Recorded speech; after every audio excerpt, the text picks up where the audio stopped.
اب بات آ گئی کہ پیروی کس کی کرنی ہے، تو کافر ہو فاسق ہو، کافر انکار کرنے والا، فاسق نافرمانی کرنے والا، ان کی صحبت، ان کے ساتھ اٹھنے بیٹھنے سے بچنا چاہیے۔ ایک ہوتا ہے سفر میں کوئی بیٹھ گیا ہے، وہ اور بات ہے، آپ ارادے کے ساتھ ان کے ساتھ بیٹھیں، ان کے ساتھ تعلق رکھیں، کمپنی رکھیں، ایسوسیشن رکھیں، باتیں کریں، ملیں جلیں، آپ دوستی کر لیتے ہیں، اس سے بچنا چاہیے۔ صالحین نیک لوگوں کی صحبت، اس کی ترغیب دی گئی ہے۔ آپ کی پہچان آپ کے ملنے والوں سے ہوتی ہے، کیسے لوگوں سے آپ ملتے ہیں۔ طبیعت جذاب ہوتی ہے، جذب کرتی ہے، ایبزارب کرتی ہے۔ آپ ایک دوسرے کی عادتیں اپنا لیتے ہیں، پھر دوسرے کا لحاظ آ جاتا ہے، آپ اس کے ساتھ سچی بات کرتے ہوئے ڈرتے۔ مثلا رشتہ ہو گیا، کوئی رشتہ داری ہو گئی کسی کی، رشتے گھر خاندان میں، آپ کہتے ہیں نہیں اس کو اگر کہا تو یہ ناراض ہو جائے گا۔ اللہ اس کے رسول کی ناراضی کی فکر نہیں ہوتی، بس یہ ناراض نہ ہو جائے۔ کوئی باس ہے، مالک ہے فیکٹری کا، آفس کا، آپ اس کے سامنے سچی بات نہیں کرتے کہ یہ ناراض ہو جائے گا۔ آپ کو یہ پرواہ نہیں کہ اللہ ناراض ہو رہا ہے، رسول ناراض ہو رہے، اس کی آپ پرواہ نہیں کرتے، بس یہ ناراض نہ ہو۔ کتنی عجیب بات ہے، یہ سوچنا چاہیے۔ تو جس طرح مرض ایک دوسرے سے لگتے ہیں، اس طرح طبیعتوں کا اثر بھی ہوتا ہے، مزاج کا اثر بھی ہوتا ہے۔ حدیث شریف میں ہے لا تساکن المشرکین ولا تجامعوہم، مشرکین کو اپنے ہاں مت ٹھہراؤ، ان کے ساتھ مت بیٹھو۔ جو ان کے ساتھ اٹھتا بیٹھتا ہے، فرمایا ولیس منا، وہ ہم میں سے نہیں ہے۔ تو غلط لوگوں کی صحبت سے بچنا چاہیے۔ بدعقیدہ ہو، بد کردار ہو، اس کی صحبت سے، اس کے ساتھ رہنے سے بچنا چاہیے۔ جتنے بھی بد مذہب لوگ ہیں، ان کے ساتھ اگر آپ اٹھیں بیٹھیں گے تو کچھ نہ کچھ اثر ضرور آئے گا۔ کہتے ہیں نا جب ہوا گندی فضا سے گزرتی ہے تو پھر وہ جو گندی ہوا ہوتی ہے گندی بو لے کے گزرتی ہے، گندی چیز سے لگ کے گزرے گی تو اس میں بو آئے گی۔ تو اس سے ہم سمجھ لیں کہ جو بھی غلط ہوگا اس کے اثرات غلط ہی آئیں گے۔ حضرت ابراہیم خواص رحمت اللہ تعالی علیہ فرماتے ہیں بیمار دل کے لیے 5 دوائیں ہیں۔ ہمارے ہاں دوائی بولا جاتا ہے، اصل لفظ تو دوا ہے، اردو میں ہم دوائیاں کہہ دیتے ہیں۔ فرماتے ہیں تدبر کے ساتھ تلاوت قرآن، غور و فکر کر کے قرآن کو پڑھنا، یہ بیمار دل کا علاج۔ پیٹ کو بہت زیادہ نہ بھرنا، ضرورت کا کھانا، اتنا کہ زندہ رہنے کے لیے ضروری ہے، اتنا نہ بھریں کہ غافل ہو جائیں۔ رات کے وقت نوافل میں قیام، ساری رات غفلت کی نیند نہ سوئیں بلکہ اس میں کچھ رات جاگیں۔ سحر کے وقت اللہ تعالی کے سامنے گریہ ازاری، فجر سے گھنٹہ پہلے آدمی اٹھے اللہ کی بارگاہ میں روئے گڑ گڑائے۔ 5واں نیک لوگوں کے ساتھ اٹھنا بیٹھنا۔ تو نیک لوگوں کی سیرت طلب کرو، جو ایسی سعادت طلب کرے گا وہ اس کو مل جائے گی۔ لیکن تم تو شیطان کے پیچھے پھر رہے ہو، تو جب شیطان کے پیچھے لگو گے تو نیک لوگوں کا دھیان کدھر آئے گا؟ ہمیں اسی کو یاد رکھنا ہے، اور ہم اس سے غافل ہیں۔ ٹی وی، انٹرنیٹ، فیس بک، جو چیزیں ہمیں دین سے، نیکی سے دور کرتی ہیں، ہم ان میں لگے رہتے ہیں، گھنٹوں لگے رہتے ہیں۔ میچ دیکھ رہے ہیں، ڈرامے دیکھ رہے ہیں، لیکن تلاوت کے لیے، نماز کے لیے، اللہ والوں کے ساتھ بیٹھنے کے لیے وقت نہیں ہے۔ غلط چیزوں پہ خرچ کر رہے ہیں، جہاں خرچ کرنا ہے وہاں نہیں کر رہے۔ بیوی بچوں کا خیال نہیں، ماں باپ بہن بھائیوں کا خیال نہیں ہے، لیکن غلط لوگوں پر، پارٹی پر، ادھر ادھر ان کو دے رہے ہیں۔ ہم نہیں سوچتے کہ ہم پر جن کا حق ہے وہ ہم نے ادا کرنا ہے، اس کو بھولے ہوئے ہیں، جس کا حق نہیں ہے اس کی فکر کر رہے ہیں۔ تو اس بات میں انسان کو غافل نہیں ہونا چاہیے۔ بری خصلت، بری عادت جس کو پڑ جائے پھر وہ اس میں ایسا لگ جاتا ہے، اور شیطان اس کو کہتا ہے تو ٹھیک کر رہا ہے، وہ شیطان اس کو وہ اس کی بری چیز اچھی کر کے دکھاتا ہے، نہیں تو جو کر رہا ہے صحیح کر رہا ہے، پھر وہ بندہ اس سے ہٹتا نہیں، ٹلتا نہیں۔ تو اس حوالے سے ہمیں یاد رکھنا چاہیے کہ ہم غلط صحبت سے، غلط لوگوں سے، غلط عادتوں سے بچیں۔ یہ آپ نے سن لیا۔ پیروی کس کی کرنی ہے؟ جو اللہ کی طرف لے جائے، جو اللہ سے ملائے، جو اللہ کا قرب، اللہ کے نزدیک کرے ہمیں۔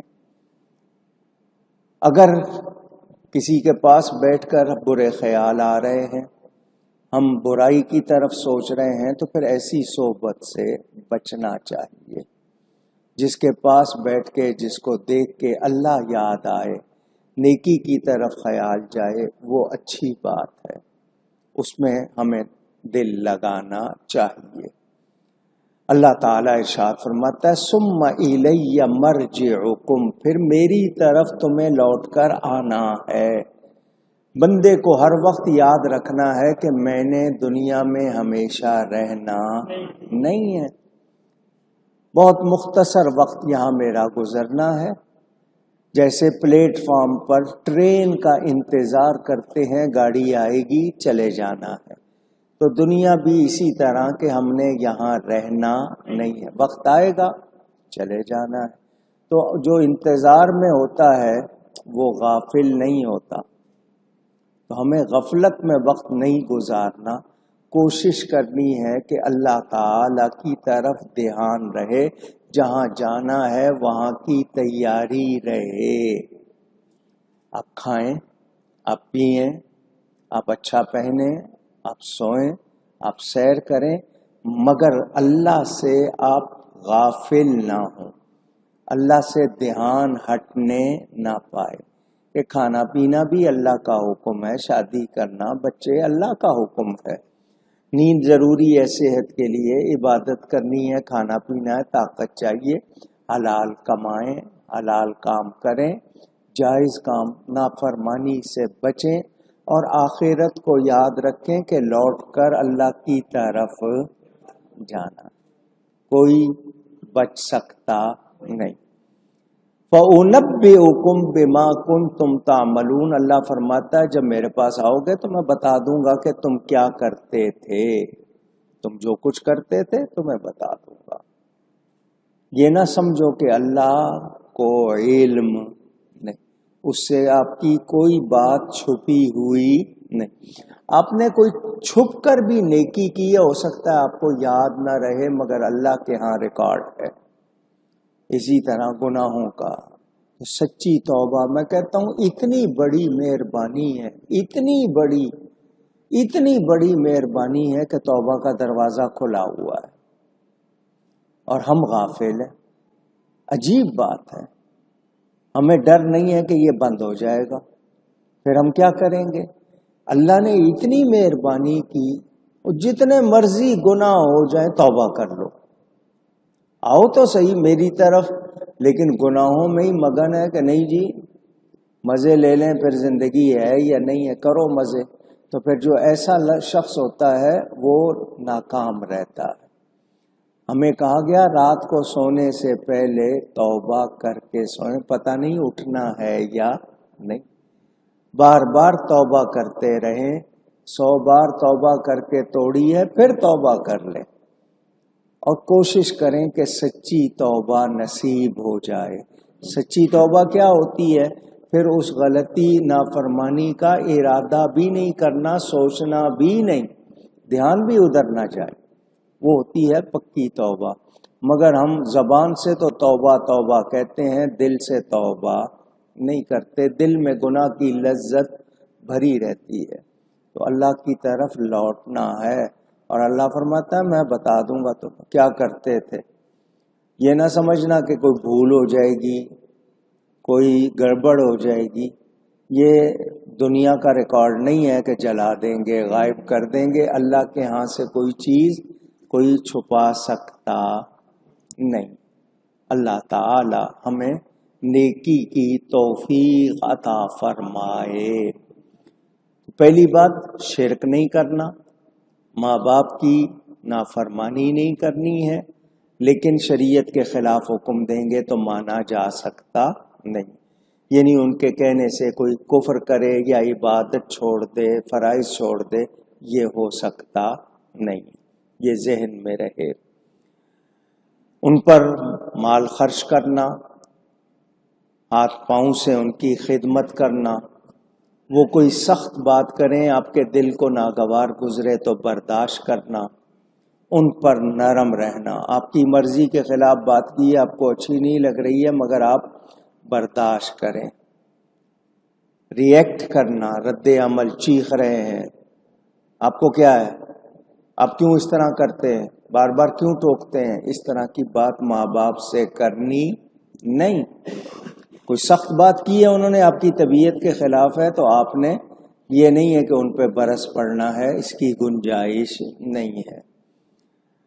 سختی برداشت کرنا، ان پہ نرم رہنا، اور اگر ماں باپ کافر بھی ہیں ان کے ساتھ اچھا برتاؤ کرنا، مگر راستہ اچھوں کا اختیار کرنا ہے۔ ماں باپ کی غلط بات مانی نہیں جائے گی جو شریعت و سنت کے خلاف ہو۔ ماں باپ کی خدمت اور اطاعت ضرور کرے، مگر راستہ اچھوں کا اختیار کرے۔ اگر ماں باپ گمراہ ہیں، فاسق ہیں، تو انہیں نرمی سے سمجھاتے رہنا ہے، ان کو صحیح بات پہنچاتے رہنا ہے۔ اور دین راستہ وہی سچا ہے جو اللہ والوں کا ہے، جو دین کا راستہ ہے، اللہ والوں کا راستہ ہے، جس میں اولیاء ہوں، اللہ کے پیارے ہوں، اور وہ اہل سنت و جماعت ہے، کوئی اور نہیں ہے۔ کسی اور فرقے میں وہ دیوبندی ہوں، وہابی ہوں، شیعہ ہوں، چکڑالوی ہوں، ان میں کوئی ولی نہیں، اور قادیانی تو مسلمان ہی نہیں ہے سرے سے۔ تو ہم لوگ اللہ والوں کے راستے پر، نیک لوگوں کے راستے پر چلے۔ تقلید 4 اماموں میں سے ایک امام حنفی، شافعی، مالکی، حنبلی، وہ بھی آپ کو سمجھا چکا ہوں کہ غوث پاک مقلد، داتا صاحب مقلد، خواجہ صاحب مقلد، حضرت بابا فرید، سارے۔